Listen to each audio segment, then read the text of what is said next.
Et souvent, ce sont des problèmes minimes.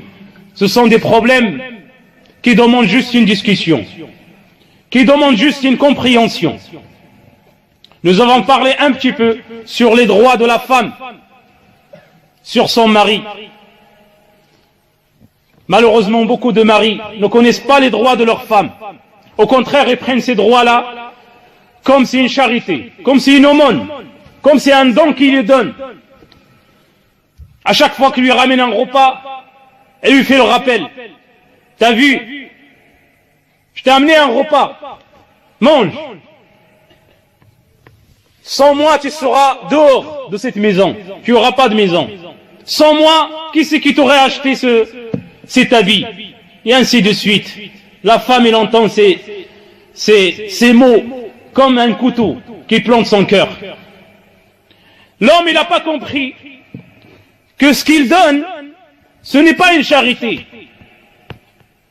Ce n'est pas un don. Ce n'est pas une aumône. Ce n'est pas un geste que tu donnes. Mais c'est un devoir. Tu dois le faire. Sinon, la femme, elle aussi voudra travailler pour subsister, pour s'habiller, pour arranger sa situation. Toi, tu veux qu'une femme qui reste à la maison, à la cuisine, et en plus de ça, tu lui fais le rappel que c'est grâce à toi qu'il mange. Non, c'est pas grâce à toi. C'est grâce à Allah subhanahu wa ta'ala, mais ce que tu fais toi, c'est un devoir. Tu peux pas dire par exemple la prière que je prie, ah c'est juste un plaisir que je fais. Non, c'est un devoir, si tu le fais pas, tu rentreras à l'enfer. Pareil, les droits de la femme, ce sont des droits obligatoires pour le mari. À partir de connaître, qu'on connaît ces droits-là, quand il y aura un problème, on s'assoit et on regarde la cause de ce problème-là. Sûrement tu vas le trouver à cause d'une de ces droits. Soit la femme n'a pas donné le droit à son homme, ou soit l'homme n'a pas donné le droit à sa femme. Donc, comme j'ai dit, le premier droit que l'homme il doit respecter, c'est le droit de la dot. Lors du mariage, la dot, cet argent que tu donnes, c'est un devoir. C'est un devoir pour être avec cette femme-là. Et cet argent que tu donnes à cette femme, ce n'est pas un don. Tu dois le donner lors du mariage, ou avant le mariage, ou après le mariage. Et en aucun cas, tu as le droit de prendre 1 centime de cette dot. Ça, c'est l'argent approprié à la femme. Il appartient à la femme, il fait ce qu'il veut avec. Même s'il le jette dans la poubelle. C'est son argent. En aucun droit, tu dois lui dire, je te dois 5 000 euros. Ça serait bien de prendre 1 000 euros et d'y aller en voyage. Tu n'as pas le droit. Sauf si c'est elle de elle-même, sans que tu lui dis, et fait un geste d'acheter quelque chose ou t'offrir quelque chose. Deuxième droit, c'est un nafaqa. Français. La pension alimentaire. La pension alimentaire, c'est un droit, c'est obligatoire pour toi, sur toi. Tu dois mettre à la disposition de cette femme une maison honnête, une alimentation honnête aussi. C'est pas toujours que du pain. Et des habits honnêtes. Tu n'achètes pas des habits déchirés. Et ça, c'est son droit, tu dois le faire. Mais selon la possibilité ou selon la capacité de cet homme. Selon son budget. Comme Allah subhanahu wa ta'ala a dit. لينفق ذو سعة من سعته فمن قدر عليه رزقه فلينفق مما آتاه الله لا يكلف الله نفسا إلا وسعها. Chacun il donne ce qu'il peut. Et celui qui est très très très pauvre, il donne selon ses capacités. Allah Allah il voit. Allah subhanahu wa ta'ala, il connaît combien tu as sur ton compte, combien d'argent que tu as. Ça c'est deuxième chose. Troisième chose, c'est de la bien traiter. De la bien traiter, c'est très vaste. De la bien traiter, ça veut dire, parmi les sens de ce mot, bien traiter sa femme, c'est d'être patient. De ne pas s'énerver tout le temps contre elle, surtout pour des choses qui sont minimes, pour des choses qui méritent pas une dispute. Le prophète sallallahu alayhi wa sallam, comme j'ai dit en arabe, un jour, Abu Bakr as-Siddiq, il est venu visiter le prophète sallallahu alayhi wa sallam dans la maison de sa fille. Là où il y a sa fille, Aïcha radiallahu anha. Quand il est venu, il voulait frapper la porte, il entendait Aïcha radiallahu anha, il levait sa voix sur le prophète. C'est pas sur un normal. C'est le prophète d'Allah subhanahu wa ta'ala, le bien-aimé d'Allah subhanahu wa ta'ala. Que les compagnons ils donneront leur vie pour lui. Et là il entend qui? Sa fille en plus. Qui lève la voix sur le prophète sallallahu alayhi wa sallam, et le prophète sallallahu alayhi wa sallam, il disait pas un mot.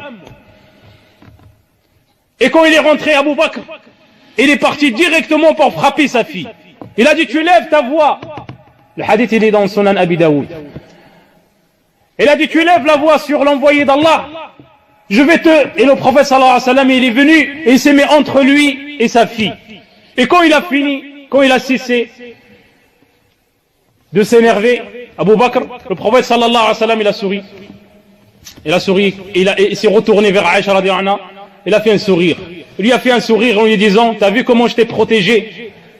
C'est pas tout le temps tu dois t'énerver contre ta femme. Tu sais pas pourquoi, déjà. Et donc, mets même des boules qui est dans tes oreilles quand tu rentres à la maison. Si tu sens que la tension y monte, fais comme si tu es sourd. Sors de la maison avant que le shaitan y alimente le sujet. Parmi les sens de les bien traiter, c'est d'être à leur écoute. Écoute ta femme quand il te parle. C'est pas toujours c'est toi qui as raison. Elle aussi c'est un être humain. Elle aussi elle a un cerveau. Parmi les sens aussi, c'est de l'aider dans les tâches ménagères. Quand tu rentres, c'est pas toujours elle est où? Donne, fais. Tu as des jambes, tu as des mains. Si tu veux un café, lève-toi et va faire toi un café. Et on n'en parle plus. C'est pas t'amènes ta femme du haut, de 3e étage. Descends, fais-moi un café. C'est pas bien ça. Donc tu dois bien la traiter aussi d'être souriant, d'être doux. Comme il a dit Omar al-Khattab, il a dit j'aime bien que l'homme chez lui comme un garçon, comme un enfant. Bête, facile à vivre, pas un cauchemar. Quand tu rentres, sois souriant, oublie tes problèmes comme on avait dit le vendredi dernier, et être au service, comme il a dit Aïcha radiallahu anha, il a dit quand le prophète sallallahu alayhi wa sallam il rentre à la maison, il est au service de sa femme. Et quand il entend l'heure de la prière, il sort pour faire la prière. Et aussi parmi les droits de la femme que tu dois respecter, c'est le droit du lit. La femme, ou toi, quand tu étais marié, pourquoi? Pour éviter le haram, pour éviter l'adultère. Et le mariage, il est venu pour arranger cette situation. Alors ne fais pas,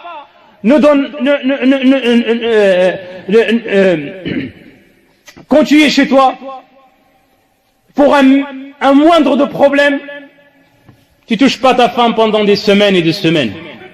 Elle aussi, elle a besoin. Comme toi, tu as besoin. Tu n'as pas le droit.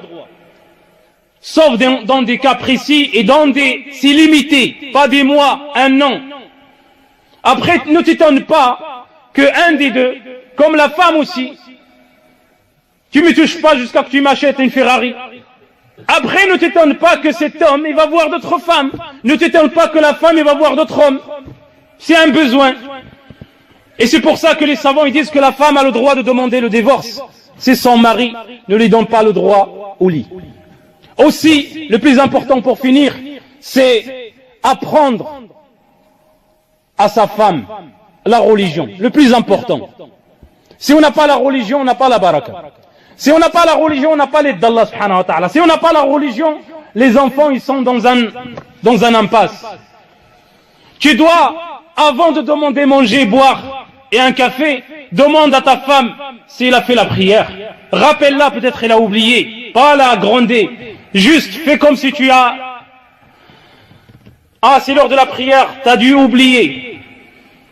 Et ainsi de suite. Et tu lui dis, ma femme, on va lire un peu le Coran, un petit peu. Beaucoup de gens, ils trouvent c'est la première fois qu'ils entendent ça. Beaucoup de gens, ils ne pratiquent pas ça à la maison. Quand ils rentrent, les séries, les chansons, et les enfants, ils grandissent dans cette ambiance. Il n'y a pas de religion, il n'y a que le shaitan qui met ses ailes dans cette maison. Automatiquement, il y aura des problèmes. Donc tu dois être une aide pour ta femme, l'amener à la mosquée le vendredi, l'inscrire dans les cours du Coran, et ainsi de suite. Et parmi aussi les droits de la femme, c'est de la faire sortir de la maison. La femme, elle est prisonnière dans cette maison, H24. Personne ne pourra, aucun homme ne pourra supporter les cris des enfants, les tâches ménagères. La femme, autour d'elle, il y a une armée d'enfants. Et toi, tu dors, tu respires, tu bois le café. Elle doit faire à manger.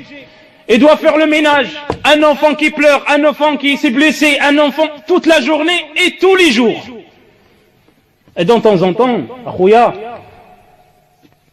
sors-la de cette ambiance. Dis-lui, vas-y, va te reposer. Moi, je prends les enfants, on va faire un tour. Et tu sors ta femme à décompresser, à déstresser tous les soucis qu'il a dans la maison. Et se faire sentir qu'il est utile, qu'il est une femme, c'est pas une femme de ménage, c'est pas un robot qui est à la maison. Qu'il est utile, même si tu es fatigué, même si tu as, je ne sais pas quoi. Mais le droit de ta maison, c'est un droit, sinon pourquoi tu t'es marié?